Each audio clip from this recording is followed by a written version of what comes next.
National Assembly leadership hold talks with Labour over strike, appeals for reconsideration.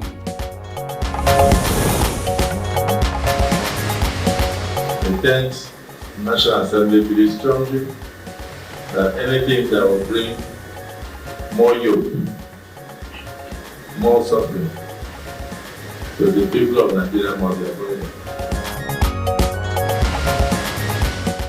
Preparations for Ondo up-cycle governorship election in top gear as INEC chairman visits the state.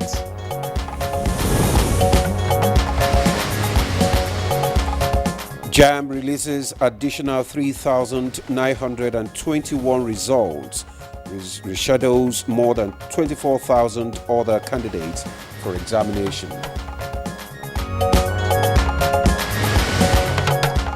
And on Good Morning Nigeria today, we shall examine military-civil relations and much later, new minimum wage saga, the way forward.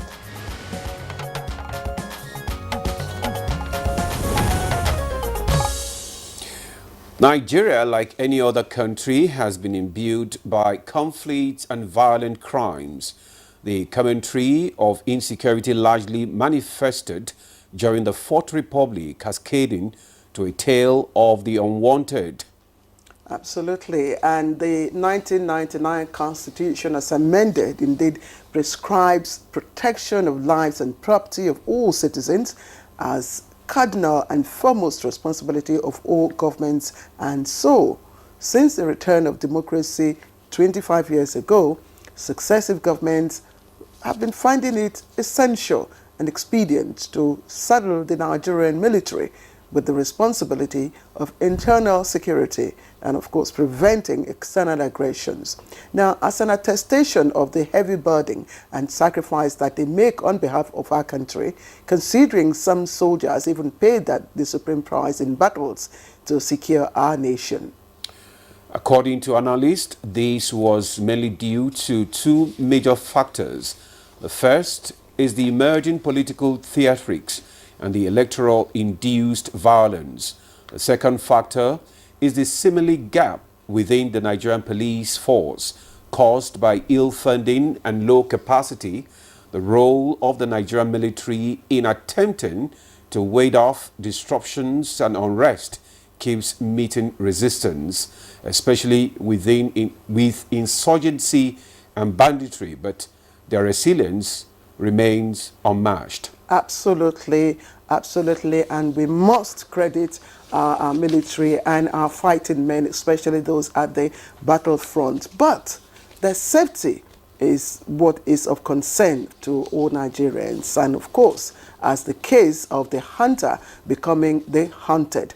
Now, in recent times, civilians are allegedly killing Nigerian soldiers without recourse. Earlier in March, for instance, the case of 16 Nigerian soldiers killed on a mission in Delta State to halt clashes between two warring communities in Ukwama community. Now, that still leaves the taste of a bitter pill. Reacting, to the incident, our President Bola Ahmed Tinubu warned that any attack on the armed forces or any of the fighting men is an attack on the nation. Indeed, it is a treason offense. It is. You're right, Claire. And less than 2 months from this incident, at least 4 soldiers were reportedly killed last Thursday when gunmen attacked them in Aba, the commercial hub of Abia State.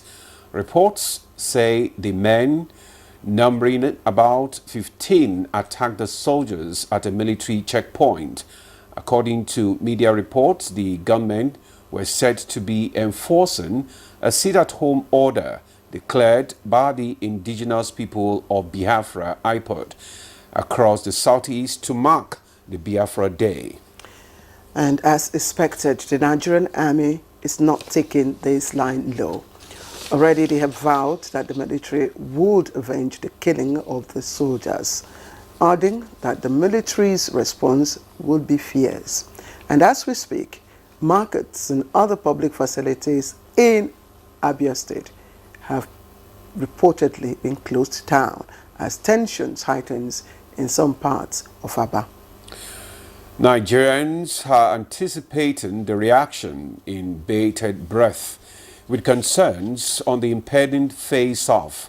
But the question is, how did we come to this point of cutting short the life of soldiers who are constitutionally charged with the responsibility of protecting Nigerians? Does this not threaten the sovereignty of our nation? And how can military-civil relations be improved? I am Ademola Adeoye. And we are also not oblivious of what is happening today. Organized labor on Friday announced its decision to embark on an indefinite nationwide industrial action today. Now, what it terms as the failure of federal government to conclude and pass into law a new National Minimum Wage Act and the reversal of the electricity tariff hike from 225 naira per kilowatt to 65 naira, beg your pardon, kilowatt. Now, this, of course, as I said earlier on, will be the second topic as we take a look at the issues and perhaps project way forward. I join my colleague, Demola Adeoye, to welcome you to the program. I am Claire Adelabu Abdul Razak. In today's program, which is the first for this week, the first episode for the month of June, my birth month, we are reaching you on the network service of the NTA. And soon enough, newspaper review will get to you, and reviewer Chukwudi Kolugbaja will join us. But shortly, I will take the highlights of the news in just a moment.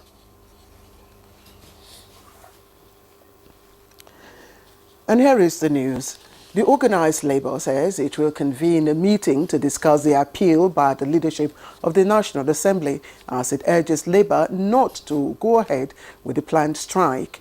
National Assembly correspondent Lami Ali reports that the leadership of NAS had a meeting with labor and other stakeholders to intervene on the proposed strike, scheduled for today, the 3rd of June 2024. Now, President of the Senate, who presided over the meeting that lasted 4 hours, says the legislature is committed to ensuring that a compromise is arrived at and pleaded with labor to return to the negotiating table.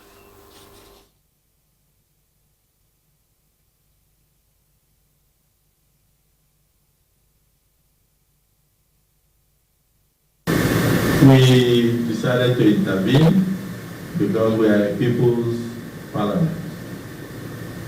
The 10th National Assembly believes strongly that anything that will bring more yoke, more suffering to the people of Nigeria must be avoided.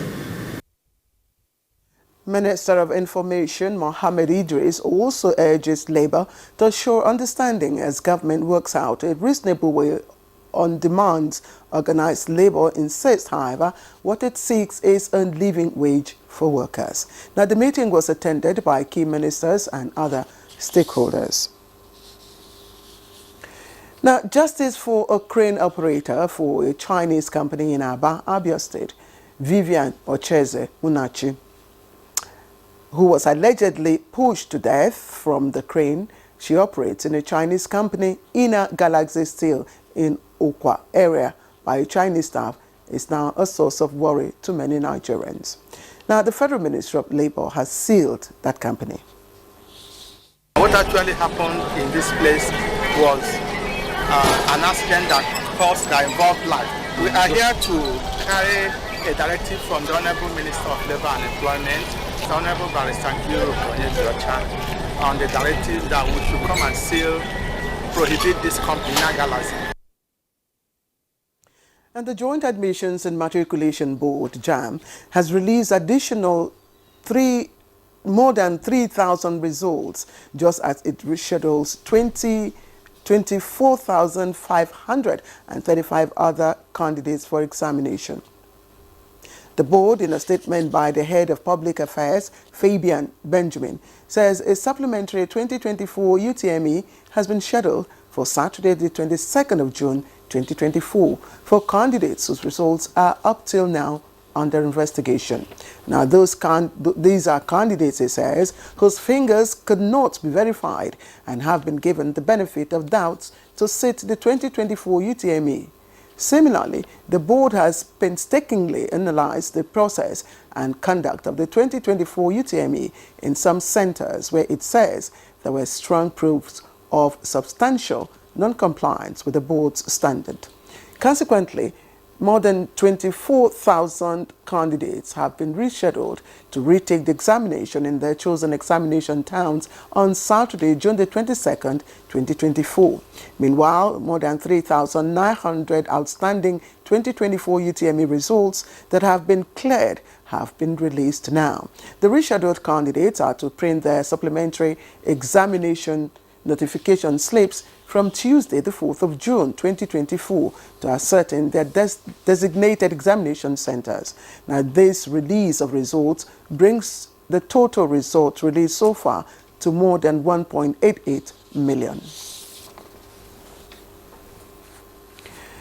Preparations for the up-cycle governorship elections in Ondo State is in top gear as chairman of the Independent National Electoral Commission, INEC, Professor Mahmoud Yakubu, arrives at Akure to meet with officials of the commission and other stakeholders.